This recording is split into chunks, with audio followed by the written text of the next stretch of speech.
This is the Gerber Edict model 30-001300. Now the Edict is great everyday carry, nice and lightweight. Nice grip here that you have on here. I really just like the feel of this. Has the dual thumb studs to help you open that up. I'm gonna have a lanyard hole on the back. This handle is rubberized with diamond textures. You can see that on the front and also the back.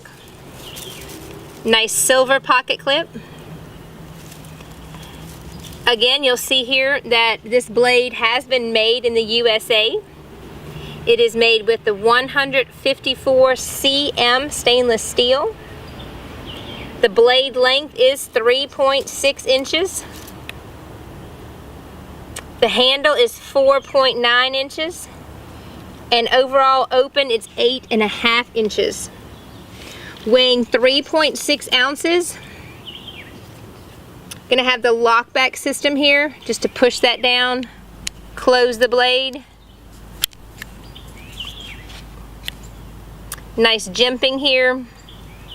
And again, just open it up manual style. Got your two dual thumb studs.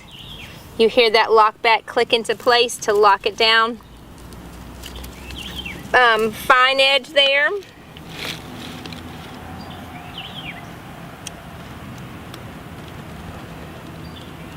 So the Edict has become a great everyday carry. I think you'll like it with this green color. Model 30-001300.